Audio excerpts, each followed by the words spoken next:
Buenas tardes. La Universidad Autónoma de Baja California, a través del Instituto de Investigaciones Culturales Museo, en coordinación con el Instituto Nacional Electoral y el Museo del Objeto, les da la más cordial bienvenida esta tarde a la inauguración de la exposición temporal Ciudadanía, Democracia y Propaganda Electoral en México, 1910-2018. En esta ocasión nos acompañan en el presidium el doctor Daniel Octavio Valdés Delgadillo, rector de la Universidad Autónoma de Baja California.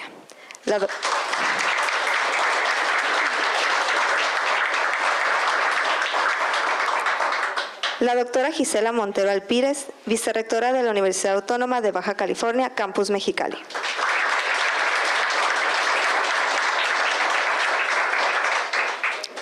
El doctor Cristian Fernández Huerta, director del Instituto de Investigaciones Culturales, Museo UABC.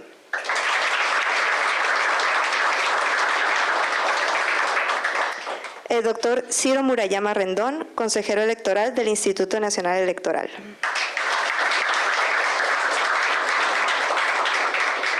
La licenciada María Luisa Flores Huerta, vocal ejecutiva de la Junta Local del Estado de Baja California.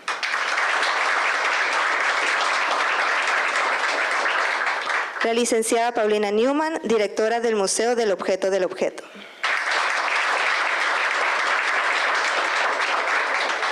Y Juan Manuel Aurrecoechea, curador de esta exposición.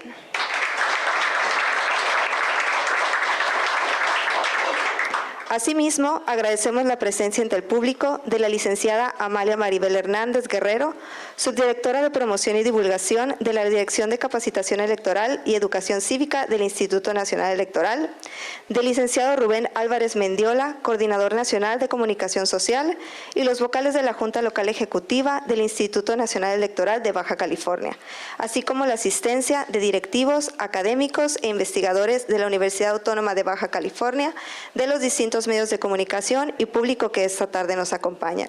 Sean todos bienvenidos. A continuación, y para dar inicio a nuestra ceremonia de apertura, escucharemos las palabras del doctor Cristian Fernández Huerta, director del Instituto de Investigaciones Culturales, Museo UABC.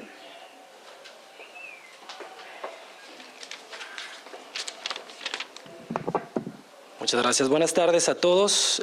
Bienvenidos a la Universidad Autónoma de Baja California, particularmente aquí a su casa, el Instituto de Investigaciones Culturales Museo. Por supuesto, agradezco la presencia de nuestro presidium.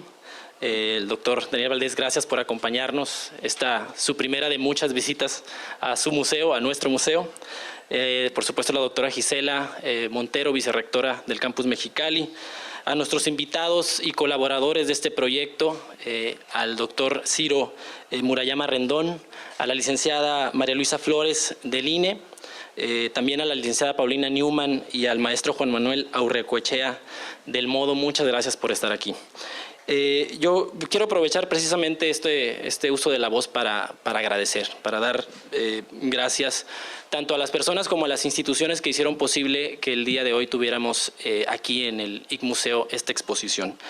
Tenemos que reconocer primero el magnífico trabajo realizado por el equipo museográfico del Modo, que hicieron una muy buena mancuerna con nuestro talento local, coordinado por el maestro Héctor Rubio Chavarín y con la participación de Carmen Payán del área de colecciones de aquí del IC Museo. Ya verán el trabajo que realizaron en conjunto, el trabajo interinstitucional que realizaron, ya lo van a disfrutar en unos momentos más. También quiero, por supuesto, agradecer a todo el personal del Instituto Nacional Electoral, tanto en la Ciudad de México como en Mexicali, particularmente Maribel, Edgar, que estuvieron muy al pendiente del proceso, de la gestión para que se llevara esta colaboración.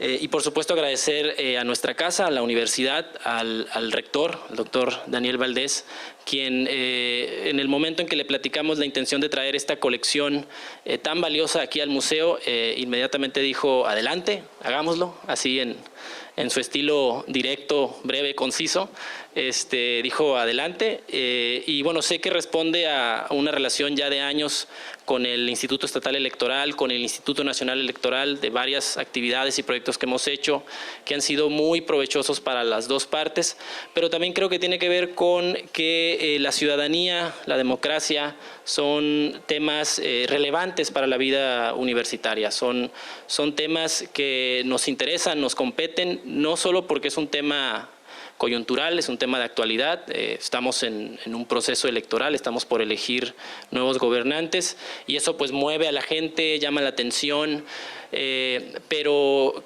estoy convencido que el tema de la participación ciudadana es parte fundamental de lo que debe hacer la universidad. Somos formadores de ciudadanos, de jóvenes ciudadanos, nos toca aportar dentro del aula, a través de la investigación y también a través de la divulgación del arte, de la ciencia y la cultura, esa cultura cívica y esa formación ciudadana. Y creo que este esfuerzo conjunto, esta sinergia de instituciones, esta suma de voluntades va a permitir eso, generar un espacio de reflexión sobre nuestro sistema político, sobre sus aciertos, sobre sus debilidades, sobre la democracia, ¿no? Sobre también el compromiso que tenemos por realmente tener una democracia participativa en la que todos podamos participar de la toma de decisiones, de la deliberación, de los debates, y esperemos que nuestros visitantes y la comunidad universitaria en lo particular se vea beneficiada de esta colaboración conjunta.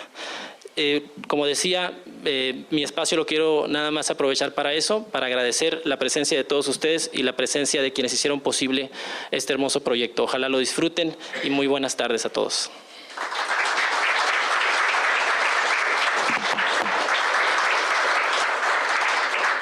Enseguida tenemos la participación de la licenciada Paulina Newman, directora del Museo del Modo.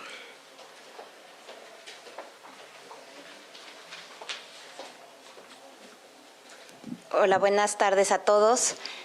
Muchas gracias por la invitación, por la hospitalidad, no solo a nosotros, sino a nuestra exposición. No hay un mejor destino para una exposición que el poder viajar. Todo el trabajo que ya se hizo, toda la investigación, el reunir todos los objetos y que esto se pueda ver en diferentes sedes y por diferentes públicos es lo mejor que le puede pasar a una exposición, porque normalmente lo que pasa es que acaba su tiempo en su sede, se empaca o se diseminan todos los objetos y ahí queda. A lo mejor, si tenemos suerte, se queda todo en un libro. Como saben, el año pasado tuvimos la elección más grande que ha habido en México y esta exposición se planeó para acompañar ese proceso electoral, pero sobre todo para hacer conciencia de lo que implica ser ciudadano y también para que sobre todo los jóvenes se den cuenta de lo mucho que se ha recorrido en el camino de la democracia en nuestro país en los últimos 100 años. Esa fue realmente la razón por la que se creó la exposición y hoy es totalmente pertinente que esté mostrándose aquí en Mexicali, también en el marco de un proceso electoral. Entonces creemos que llegó al lugar perfecto, en el momento perfecto. En varias ocasiones he citado algo que un día oí decir a Ciro Murayama y que tiene toda la razón. Dijo, no es casualidad que el título de esta exposición empiece con la palabra ciudadanía. Eso es lo que queremos, que la gente la recorra y se dé cuenta cómo todo lo que ha avanzado la democracia y todo lo que falta por avanzar depende de los ciudadanos y de cómo cada uno de nosotros participemos en ese proceso.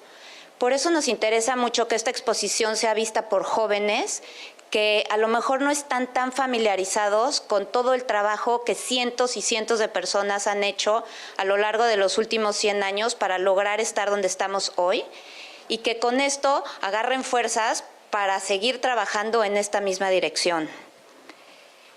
En unos breves momentos van a poder recorrerla y van a ver que es un viaje único a través del tiempo, el cual, gracias a la curaduría de Juan Manuel Arrocochea, logra hacer un trabajo y un viaje muy detallado a lo largo de lo que hemos vivido en este último siglo. No quiero alargarme mucho, pero sí quiero tomar unos minutos solamente para agradecer a toda la gente que hizo posible que esta exposición llegara aquí hoy. Obviamente a toda la gente de la universidad, del Museo de la Universidad, a Cristian y a todo su equipo, a todas las personas que trabajaron en el INE, tanto en la Ciudad de México como aquí en Mexicali, para lograr transportar y traer y montar la exposición aquí. A María Luisa Flores Huerta, la vocal ejecutiva, que estuvo abierta a la sugerencia de Ciro de traer la exposición. Y muy especialmente también al equipo del Modo, a Toño Soto y a Ángel, que estuvieron aquí las últimas 2 semanas asegurando que la exposición quedara como queremos que quede para esta sede. Entonces, muchas gracias a todos, espero que la disfruten y gracias por su generosidad y por su espacio.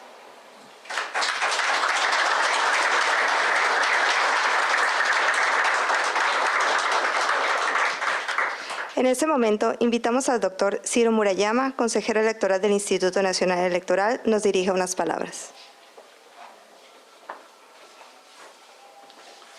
Gracias, muy buenas tardes. Es para mí un placer estar en una casa universitaria y en un museo de una universidad pública muy generosa con el Instituto Nacional Electoral. Señor rector, señora vicerrectora, muchas gracias, Cristian. Como todos ustedes saben, la Universidad Autónoma de Baja California no solo nos recibe hoy, sino que fue la casa del segundo debate presidencial hace menos de un año y nuevamente nos abre sus puertas, su generosidad y contribuye a demostrar que la política, para tener sentido, debe también estar cerca del conocimiento, de la reflexión, de la cultura. Política sin conocimiento, sin reflexión y sin cultura es puro pragmatismo. Y que lo que pasa en nuestro país se discuta en las aulas universitarias y que nuestra historia se visite, se revisite y se recree en espacios culturales es fundamental para saber de dónde venimos y a dónde vamos. En época de lo que algunos llaman la posverdad y de mucha demagogia, hay actores que prometen un futuro excepcional, deseado, y yo cada vez soy más escéptico de quien me vende promesas de futuro. Preferiría a políticos que más que vender visión de futuro tengan visión del pasado para saber cómo hemos llegado, a dónde estamos, cuáles son los aciertos que colectivamente hemos construido y también los errores y las falencias en que hemos incurrido. Esta exposición es excepcional porque muestra en un conjunto de objetos en 1134 o más o menos un número aproximado de objetos que hay aquí en este museo el día de hoy, más de un siglo en la vida de nuestro país, de la vida política de un México que inicia cuando todavía vivíamos la dictadura porfirista y el ritual de elecciones con ganador conocido de antemano.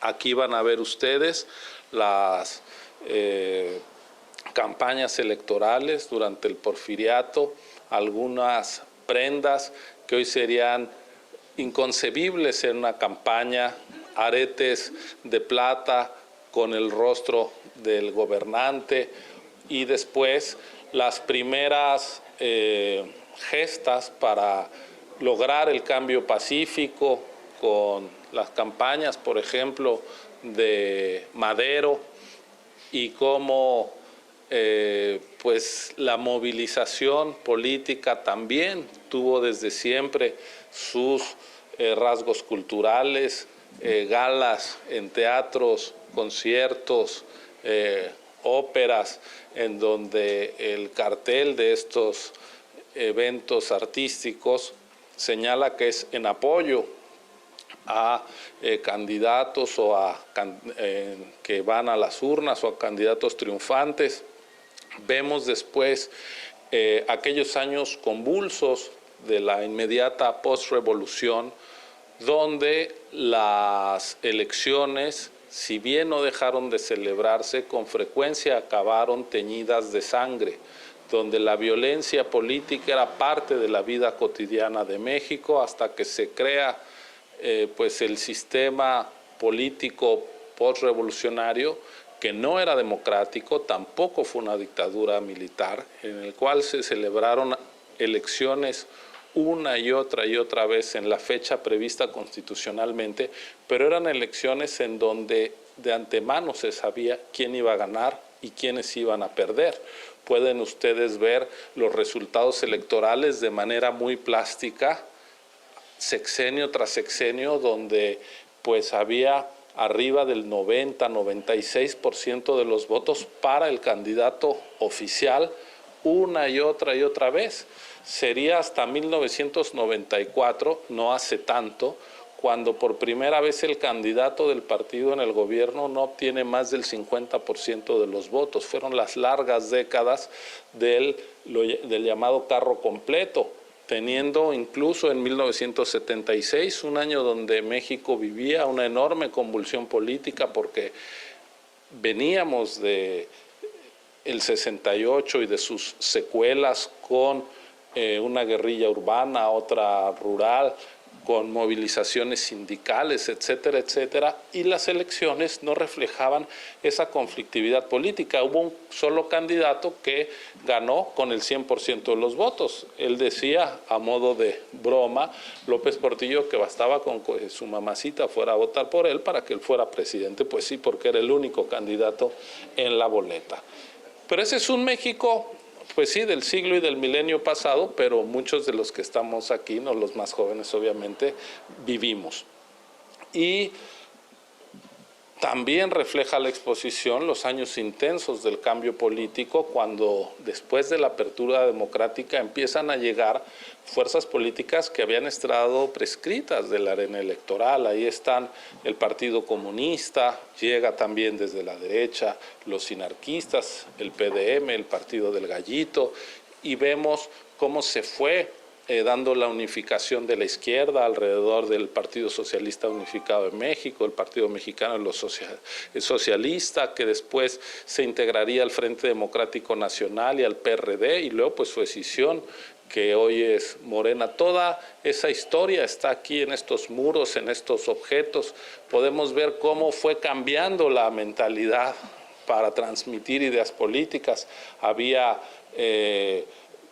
Hay cajetillas de cigarros que dice el candidato de los hombres que fuma estos cigarros. Hoy creo que nadie se atrevería a hacer una campaña así.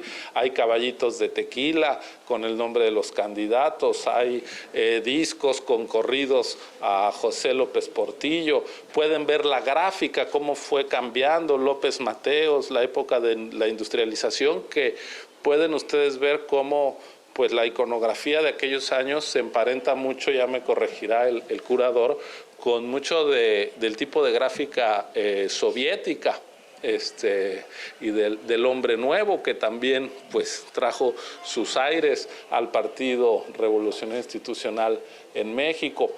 Otro tema, además de esta expansión de la pluralidad y cómo fuimos dejando atrás elecciones que eran hasta cierto punto un ritual sin ninguna sorpresa, nos fuimos yendo a las elecciones competidas, y podrán ver cómo hace 30 años, ustedes lo saben muy bien, la primera alternancia en los gobiernos locales de este país se dio aquí en Baja California, y después cómo esto, que en Baja California fueron pioneros, se fue normalizando, y hoy solo quedan 5 entidades de las 32 en las que no se ha vivido la alternancia política, y todo eso ocurrió antes de 2018, es decir, la democracia no empezó hace unos meses en México, fue la preexistencia de una competencia política democrática y de instituciones y leyes que permitían la libre expresión de la ciudadanía con su voto, lo que dio lugar al resultado y no a la inversa. quiero llamar su atención sobre un par de asuntos más. Uno es que el tema del dinero en la política ha estado presente siempre. No hay competencia sin recursos económicos y pueden ustedes ver cómo hay una especie de bono o de cheques, de vales que compraba la gente en apoyo a partidos desde los inicios del siglo pasado para los Flores Magón y para distintos actores políticos, que dice bono que será pagado al portador una vez que ganemos las elecciones. Bueno, era con toda franqueza. Otro tema que creo es muy valioso es la presencia de la mujer. Buena parte de la historia que hay en esta exposición es la historia de la exclusión del voto de la mujer. Hay incluso algún cartel de una mujer que dice, si yo pudiera votar, votaría, pero no puedo, así que usted, señor, vote por el PAN, ¿no? Dice, cuando las mujeres no pueden. Ahí están las primeras mujeres candidatas, las primeras mujeres que llegaron al Senado por Campeche, la primera mujer gobernadora en Colima, Griselda Álvarez, y pueden ver ustedes en una especie de recorrido muy breve, gráficamente muy bien logrado, con unas gráficas de pastel o de pay, cómo la representación política de la sociedad mexicana era totalmente masculina, aunque la mayoría de la población son mujeres, naturalmente. Viven más, resisten más, son más fuertes, hay más mujeres, ¿no? Y no fue sino hasta la elección de hace un año cuando la representación en el Congreso se volvió equivalente entre hombres y mujeres. Pero todavía al inicio de este siglo, apenas una quinta parte de los lugares de la representación eran mujeres. Hace unos años se llegó a poco más de una tercera parte y apenas en esta última elección estamos en una representación con igualdad de género. Esto quiere decir que las conquistas políticas, sociales, no son un accidente ni una aparición. Son fruto de construcción de muchas generaciones, de millones y millones de ciudadanos votando, de instituciones, de partidos, de medios de comunicación que hacen posible lo que hoy tenemos. Y hoy tenemos elecciones que sirven para su propósito fundamental, que es permitir la renovación pacífica del poder. Se dice fácil, pero hace apenas 20 años que en nuestro país se garantizan plenamente las elecciones libres y el relevo totalmente pacífico del poder y sin alteraciones de la voluntad ciudadana. Se dice rápido, pero son las 2 primeras décadas en toda la historia de México como nación independiente, que vamos a cumplir 2 siglos, las primeras 2 décadas, es decir, llevamos la 10ª parte de nuestra vida como nación siendo plenamente democráticos. Esto no quiere decir que la democracia esté resolviendo los problemas cotidianos necesariamente, pero sí que a los gravísimos problemas que tenemos no hay que sumarle el de la violencia política. Hay mucho que preservar, hay mucho que han hecho generaciones de mexicanas y mexicanos como para tirarlo por la borda, y este es un llamado de atención a lo que hemos construido, a lo que debemos preservar, a lo que aún nos falta como sociedad. Yo suelo decir que una de las enfermedades más tristes que puede tener una persona, una de las mayores tragedias que le puede suceder a un individuo, es padecer Alzheimer. No saber quién es, no saber volver a su casa, no tener memoria. Bueno, eso es una tragedia para los individuos, pero también puede ser una catástrofe para las sociedades. Esta exposición es un combate contra el Alzheimer colectivo. Es una cápsula de tiempo, es un viaje en el tiempo que generosamente el Museo Objeto del Objeto, Paulina Newman, le propuso al INE, venturosamente concretamos esta exposición y venturosamente tenemos aliados que permiten que esta magnífica exposición, construida de la mano del curador Juan Manuel Urrecoechea, pues hoy viaja venturosamente por nuestro país. Empezó su viaje en Tijuana hace unos meses, ahora está en Mexicali, coincidiendo efectivamente con el proceso electoral, pero debe recorrer el país porque debemos de preservar la memoria. Sin memoria estaremos perdiendo nuestro presente y por supuesto nuestro futuro. No permitamos que eso nos pase y disfruten esta exposición. Muchísimas gracias por su atención.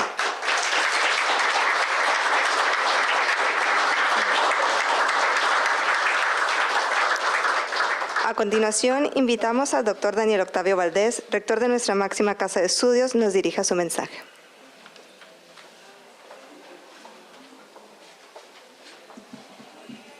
Muy buenas tardes, muchas gracias. Doy una cordial bienvenida a nuestra universidad al doctor Ciro Murayama Rendón, consejero electoral del Instituto Nacional Electoral, a la licenciada María Luisa Flores Huerta, vocal ejecutiva de la Junta Local del Estado de Baja California, bienvenida a su casa, a la licenciada Paulina Newman, directora del Museo del Objeto, Modo, y a Juan Manuel Urrecoechea, curador de la exposición que hoy inauguramos. Muchísimas gracias por estar aquí.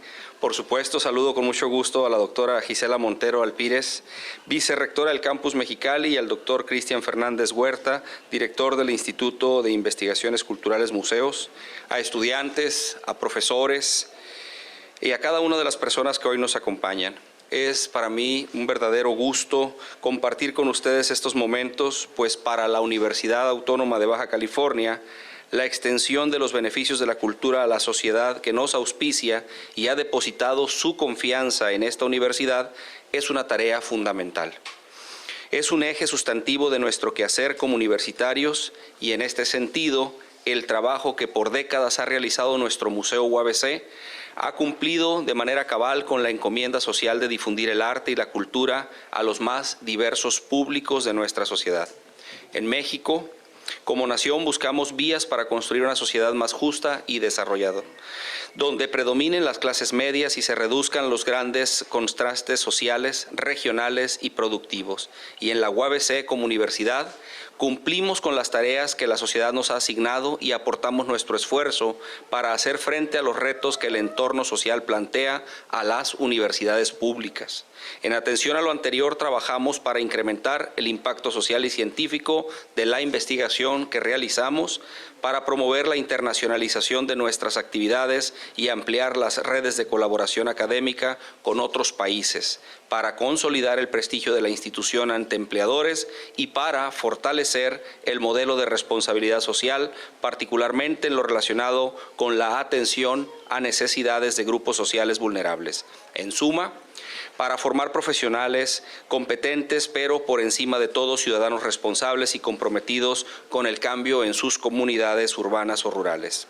Por ello, cobra especial relevancia presentar en la UABC esta magna exposición que generosamente nos comparten el Instituto Nacional Electoral y el Museo Modo, que como ustedes saben reúne alrededor de 1.500 objetos de campaña que sistematizados y organizados museográficamente constituyen una relevante aportación a la comprensión de los procesos a través de los cuales mexicanas y los mexicanos nos hemos transformado y de los cuales ya el consejero nos ha hecho un recorrido bastante detallado. En el contexto político actual de Baja California, en el que vivimos un proceso para la elección de gobernador, alcaldías y diputaciones, esta exposición Ciudadanía, Democracia y Propaganda Electoral en México 1910-2018 reviste una especial importancia en la construcción y promoción de una cultura ciudadana y democrática. En la UABC sabemos que avanzar en la consolidación de nuestra democracia requiere que se generen condiciones propicias para la participación ciudadana, el debate de las ideas, de las plataformas políticas y de las propuestas para enfrentar los grandes problemas de nuestra región, pero también es muy importante que la ciudadanía de Baja California participe, que no se polarice y que se construyan puentes dialógicos para dirimir nuestras diferencias de manera civilizada. Esa es precisamente una de las fortalezas de nuestra universidad, nuestra capacidad para procesar diferencias en una comunidad diversa, en formas de pensamiento y heterogénea, en postulados ideológicos a través del diálogo. Y eso nos enseña la historia de nuestra joven democracia en México. En cada una de sus etapas destacan hombres y mujeres que supieron poner por encima de intereses particulares los objetivos comunes y construyeron vías de entendimiento, dialogando con apertura a las ideas del otro. Y como ustedes podrán apreciar al recorrer esta exposición, una auténtica democracia requiere de una ciudadanía activa, consciente de sus derechos y obligaciones en los asuntos comunes. Para generar una ciudadanía más exigente y participativa son claves. Un sistema de partidos políticos plural que reconozca y represente los diversos intereses que existen en una sociedad tan compleja como lo es nuestro México. Una organización transparente de los comicios y el respeto irrestricto al voto de los ciudadanos. Con este trabajo de colección y difusión del Museo del Objeto Modo, y gracias a las labores del Instituto de Investigaciones Culturales Museos, la comunidad de Mexicali podrá apreciar esta interesante y didáctica exposición desde hoy y hasta agosto de este año. Enhorabuena y muchísimas felicidades. Muchas gracias por su atención.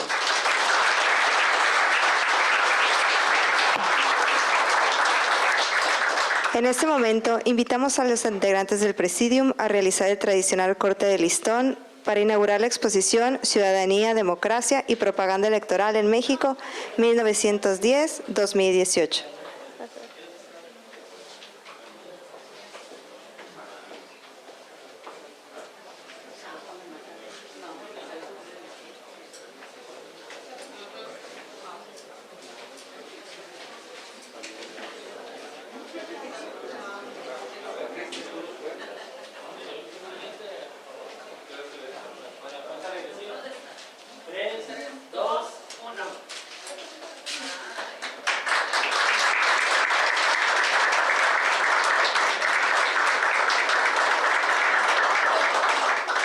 En esta ocasión, el recorrido por la exposición será dirigido por Juan Manuel Aurrecochea, quien es curador de esta muestra museográfica. Sean todos bienvenidos.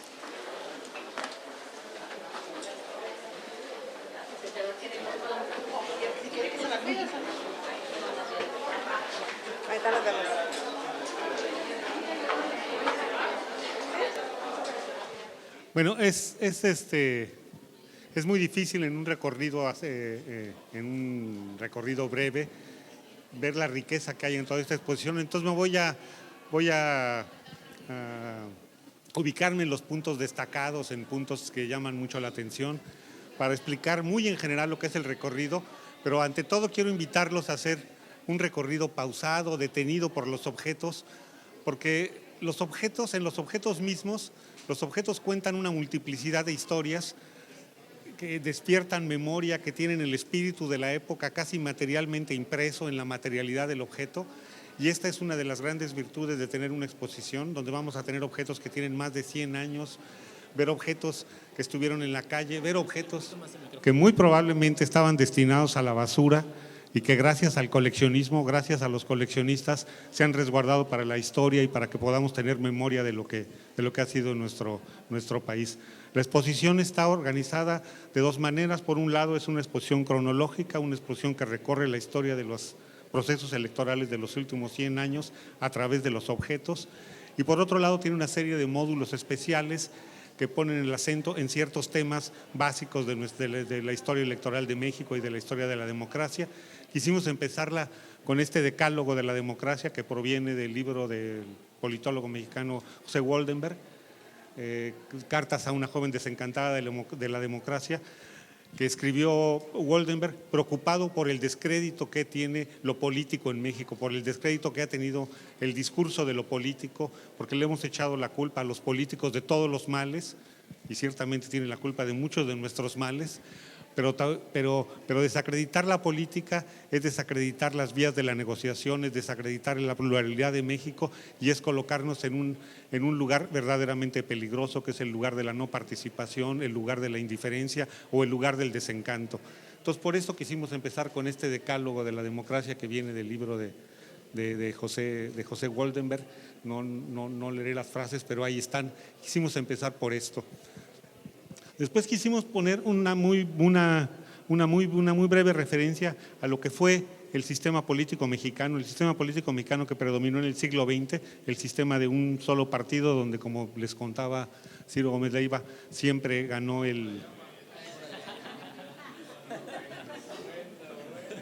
Ya les doy el… Mil perdones, Ciro, perdón. ¿Y ahora qué hace? No, perdón, mil disculpas. Qué vergüenza. Bueno, digamos, gráficamente hay una serie de fotografías donde vemos al que era el candidato a la presidencia emitiendo su voto y que era el inevitable ganador de los procesos electorales. Entonces pusimos una serie de fotografías de candidatos que fueron ganadores en el momento de emitir su voto, sus esfinges, algunas credenciales del PNR, que luego sería el Partido de la Revolución Mexicana, y luego el PRI, un gráfico con la historia, con las fechas de fundación de los principales partidos políticos que ha habido desde 1890 hasta el 2010, empezando por el Círculo Nacional Porfirista y terminando con los partidos que contendieron en las últimas elecciones. En aquella parte hay un gráfico muy interesante que resume muy brevemente la historia electoral de México. Está ordenado cronológicamente y, como ven ustedes en la primera parte, México era de un solo color. Es un gráfico que da cuenta de cómo fueron cambiando las gubernaturas en la historia de México a través de los procesos electorales. Entonces, como de un solo vistazo podemos ver cómo México ha cambiado de ser el país de un solo color, de un solo partido, a un México pluripartidista en 2010, donde ya está mucho más repartido el poder, lo mismo que se repite en el mapa.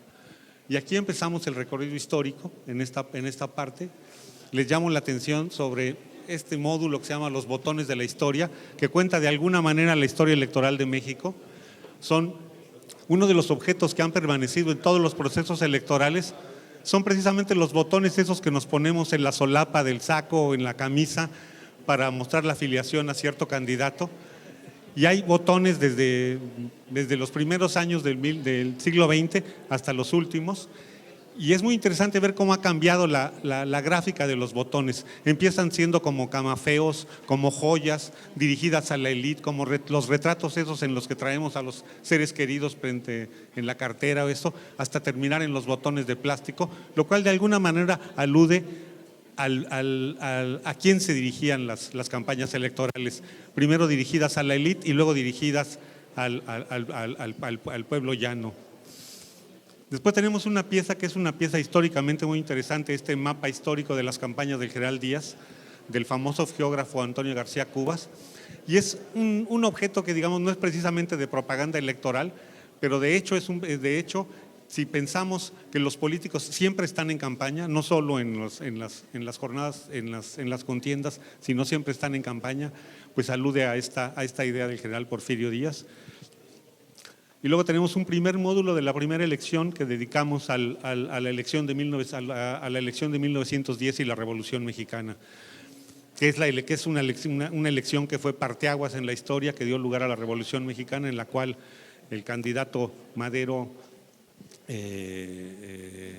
fue avasallado por el régimen porfirista, lo que dio lugar al levantamiento. Y como les decía Ciro, hay objetos muy interesantes ahí, como este cartel del teatro lírico, porque podemos pensar que ahora en las campañas o en ciertas campañas se llamaba a los cantantes populares y a los cantantes para que apoyaran al candidato y jalar, pero esto sucedía desde la campaña de 1911, donde están los artistas del momento celebrando la campaña y bueno, también los objetos, vean cómo estos objetos de Porfirio Díaz pues aluden a menús muy elegantes, garigoleados con moñitos de seda, con marquitos dorados, etcétera, que aluden al momento electoral. Aquí hay otro objeto que es también muy interesante, que es un grabado original de José Guadalupe Posadas, el gran grabador popular mexicano, que hace un cartel para las campañas de Porfirio Díaz, ¿no? los aretes que en el maniquí, si se acercan a la lupa van a ver que los aretes tienen en la figura de Madero. Y bueno, los primeros cheques electorales, del Partido Liberal Mexicano, del que ya aludió Ciro Murayama, cuando nos presentó la exposición, que es un cheque que dice que será canjeable al triunfo de la revolución, ¿no? Piden apoyo para liberar a los hermanos Flores Magón, que en ese momento estaban presos en Estados Unidos. Entonces es una campaña para reunir fondos para su defensa, pero el bono, la leyenda que dice abajo, se dice que al portador le serán devueltos al triunfo de la revolución.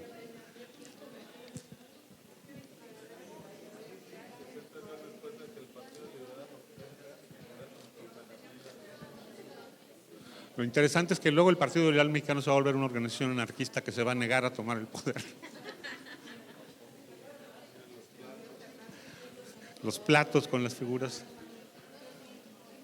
Sí, hay además el recorrido también, además de ser un recorrido histórico y político, es un recorrido lúdico y divertido.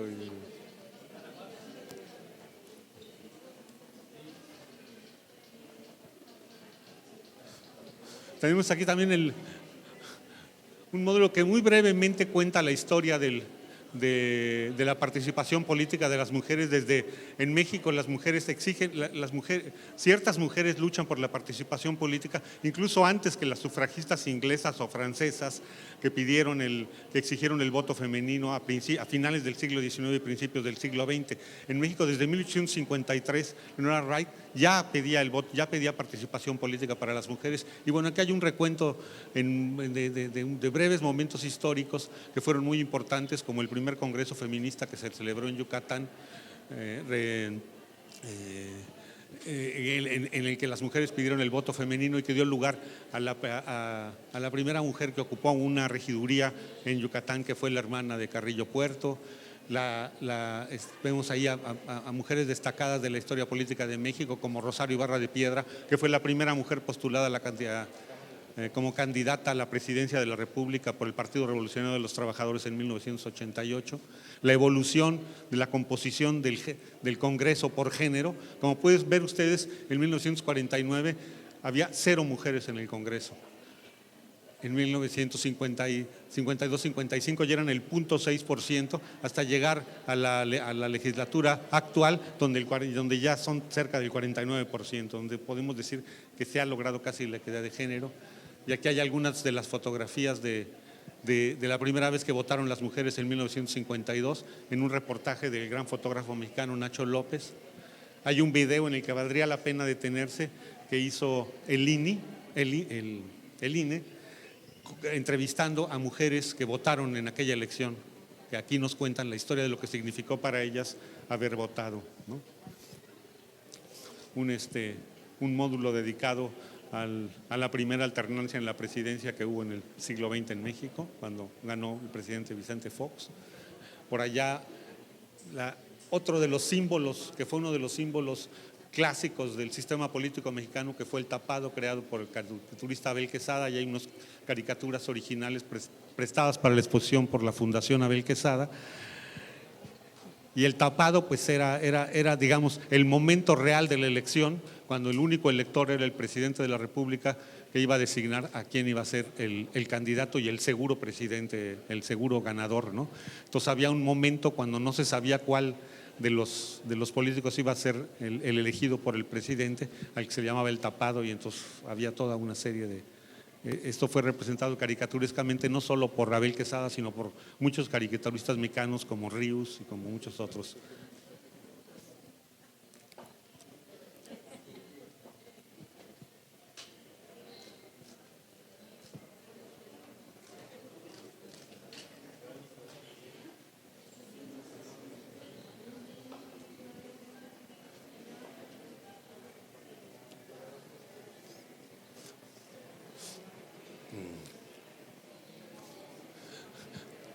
Seguiríamos en esta parte en la cual están cada uno de los módulos está dedicado a los procesos electorales que tuvieron lugar en el siglo XX para elegir al presidente de la República. En el primer módulo agrupamos las elecciones que hubo de 1917 a 1929, al cual llamamos la época turbulenta cuando, como les decía Ciro Murayama, la sucesión presidencial se decidía no tanto en las urnas, sino por el expediente de la sangre. Carranza murió asesinado, Álvaro Obregón murió asesinado, Francisco Serrano murió asesinado. Y aquí hay unos objetos muy interesantes de las campañas, como los primeros, cómo se usaban los retratos de los candidatos en miniaturas para llevarse. Aquí está el timbre del candidato de los hombres también, que era Calles, Calles decía el candidato de los hombres, cosa inconcebible actualmente. El señor presidente votando, credenciales de la época. Otra vez el uso de la seda para vestir al candidato. Y mucho la gráfica de la época, ¿no? Y aquí están, en cada elección hay un cuadro donde se dan los datos de quiénes fueron los candidatos, qué partido los postuló y cuántos votos obtuvo o cuántos votos oficialmente obtuvo, ¿no? Porque hay muchas elecciones en las que jamás sabremos cuáles fueron realmente los votos, ¿no? Pero si ustedes ven los candidatos ganaban con el 97.18, el 95, el 84 o el 93% hasta 29 y siempre ganaba el candidato oficial. Luego, a partir de este momento, a cada una de las elecciones dedicamos uno de los módulos. Este es a la elección de 1934, que fue particularmente importante porque es la primera elección después de la de Madero, que también hizo una gira en 1911 por el país. El general Lázaro Cárdenas hizo un recorrido intensísimo por el país y por muchos pueblos, haciendo la primera gran campaña, digamos, de mítines y de recorridos, y como resultado de la campaña se editó un álbum que tenemos aquí, que es el álbum de la campaña de Cárdenas, del cual reproducimos algunas de las páginas que están en el interior de este álbum. También esta campaña también es particularmente significativa porque es la primera campaña donde se lanza un plan sexenal de gobierno. Es una campaña ya acompañada por un plan de gobierno que también tenemos aquí, el plan sexenal que postuló a Cárdenas para el periodo 34-40. Billetes de campaña de los opositores, por ejemplo del Partido Socialista de las Izquierdas, que juntaban los recursos para su campaña vendiendo este tipo de billetes. Estos timbres, por ejemplo, de la campaña de Cárdenas son muy interesantes, son timbres de Art Deco, hechos por el grupo de los estridentistas, que gráficamente son muy, muy interesantes, ¿no? También en esta exposición hay, además de una historia política, hay muchas historias, como la historia del diseño, los carteles de la campaña de Ávila Camacho, que es una campaña que viene después de la de Cárdenas y que está gráficamente totalmente emparentada con lo que podríamos llamar el realismo socialista, las reivindicaciones proletarias, la bandera roja, el candidato vestido de obrero, la industria, y los lemas inolvidables como eso de candidato fundido en los altos hornos de la Revolución Mexicana, ¿no? Que es todo un discurso de la industrialización, de la política, de llevar las cosas. Y bueno, también podemos ver la diferencia entre el cartel colorido que edita la Federación Obrera Local del Distrito Federal con la propaganda de los candidatos de oposición, que era Almazán, que son volantes muchísimo más humildes, ¿no? Es como también la dimensión de las campañas que se ve en los propios objetos de campaña.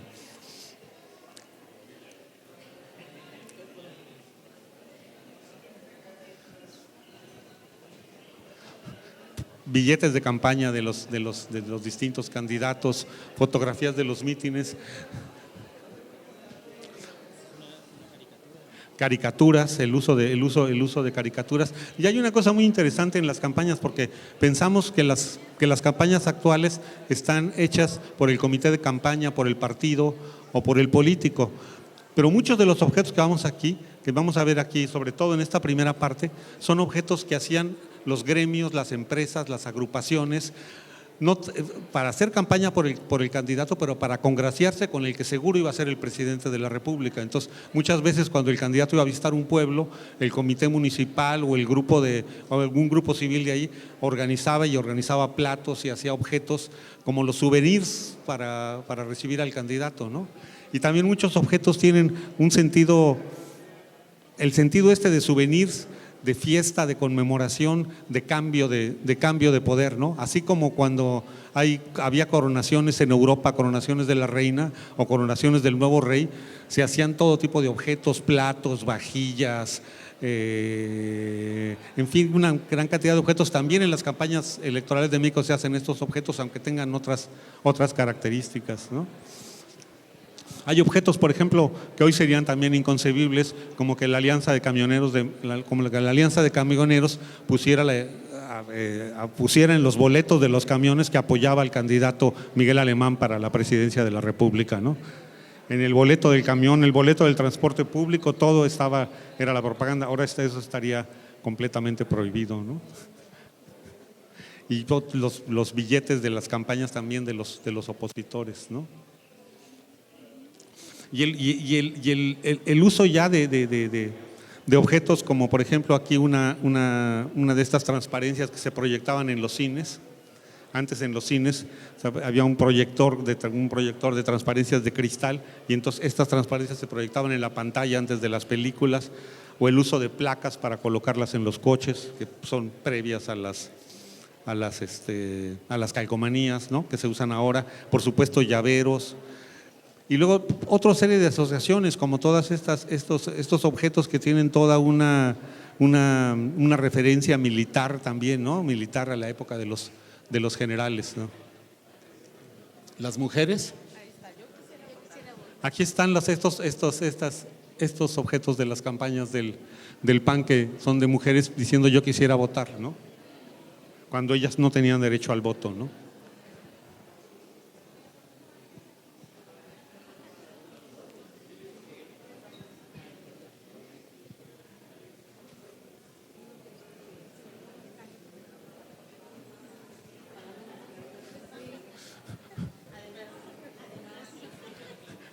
Y así vamos recorriendo campaña por campaña, ¿no? El uso de los discos, los vasos, las postalitas. Por ejemplo, este es un disco LP de los que ya tampoco existen.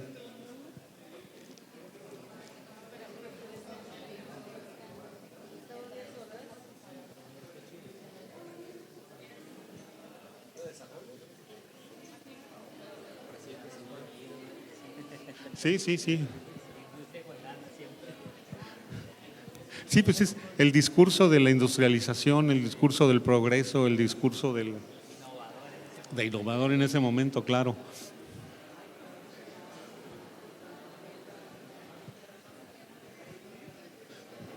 Esta es la campaña de, digamos, una campaña crucial, que es la de 1976, cuando el único candidato oficial fue José López Portillo.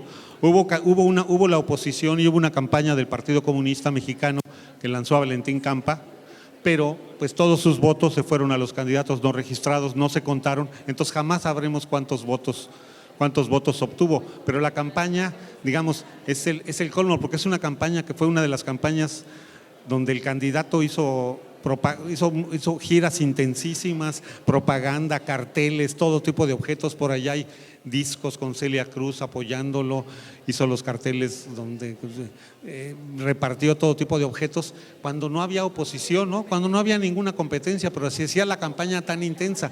O sea, es una campaña propagandística. Sí, claro.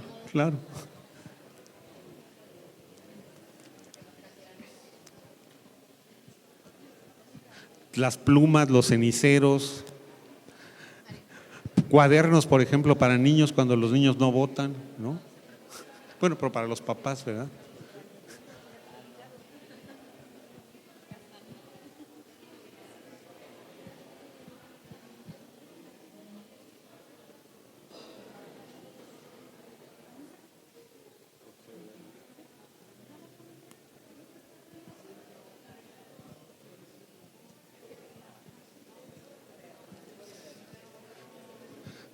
El disco de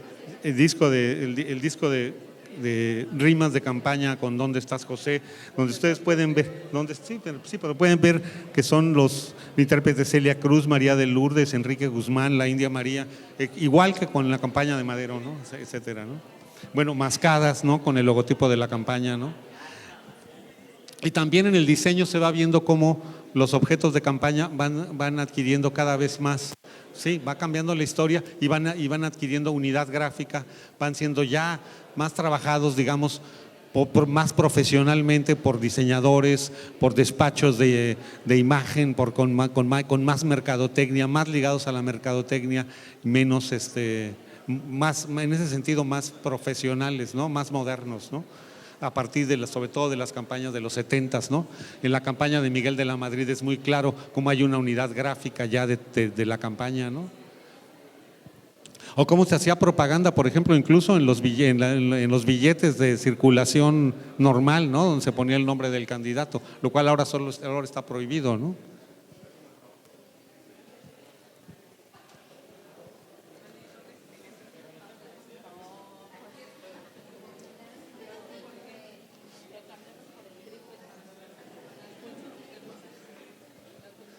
Sí, el uso de bolsas, ¿no? Abanicos, matracas, todos esos, bueno, yoyos, ¿no? Por ejemplo, ¿no? Reglas, destapadores, plumas, todos esos objetos que ahora se…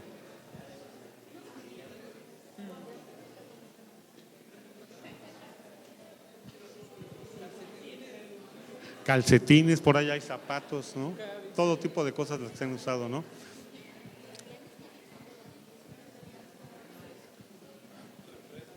Algo también muy interesante es este módulo donde hay spots de campaña, spots de distintos candidatos en campaña, ¿no? Spots que hoy los podemos ver y algunos, pues ya. Son pintorescos, exactamente.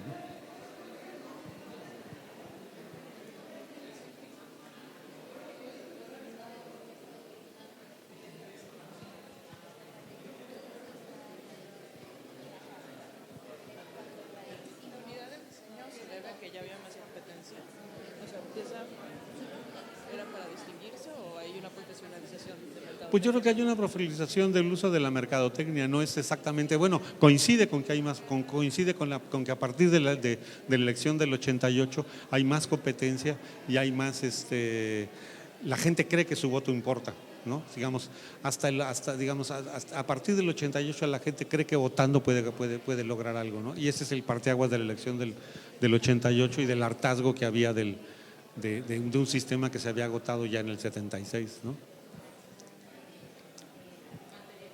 Están los pendones de plástico.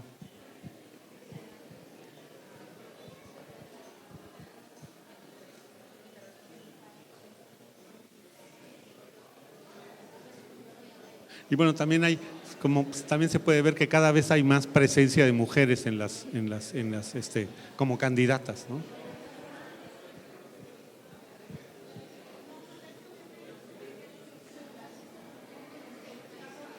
En este módulo llamamos la atención a la ahora intensísimo uso de las redes sociales y del internet en las campañas, ¿no? Y llama la atención a un proceso que está ocurriendo, que es incluso la desmaterialización de las campañas electorales, digamos. Cada vez las campañas electorales están teniendo menos objetos físicos y se están yendo a los espacios digitales, ¿no? Primero a la televisión a través de los spots, ahora a las redes y digamos, hoy es más importante estar en las redes, estar en las pantallas que tener carteles en los muros, ¿no? O pendones de plástico o estar regalando objetos, aunque esto sigue estando presente, ¿no?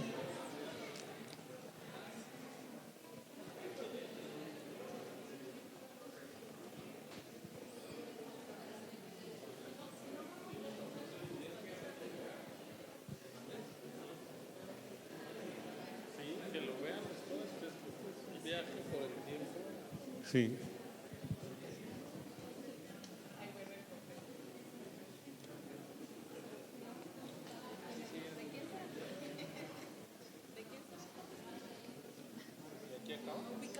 No, ahí es. Después ahí está, tenemos otra área que es el área que está de este lado, que es un área que es el área de la historia de la ciudadanización del órgano electoral. Y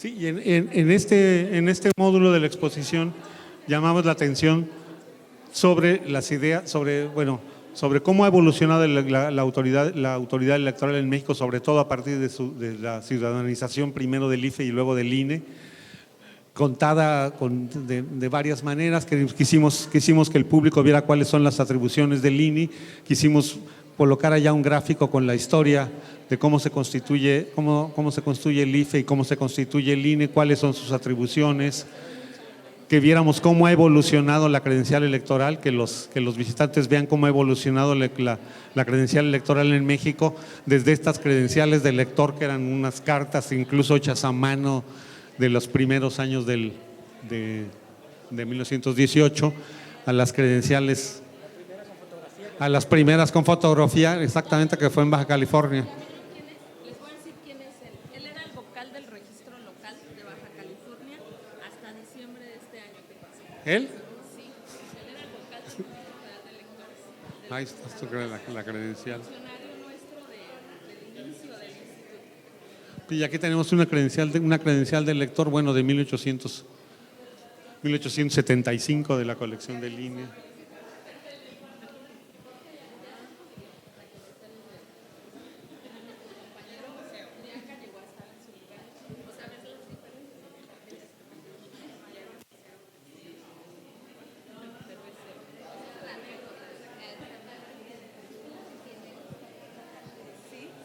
Sí, al igual que digamos que si los botones cuentan a través de un solo objeto toda la historia electoral de México, también otra forma de contarla es recordando los lemas de campaña de muchos de los que han sido candidatos a la presidencia de la República, que están aquí reproducidos en este muro, ¿no?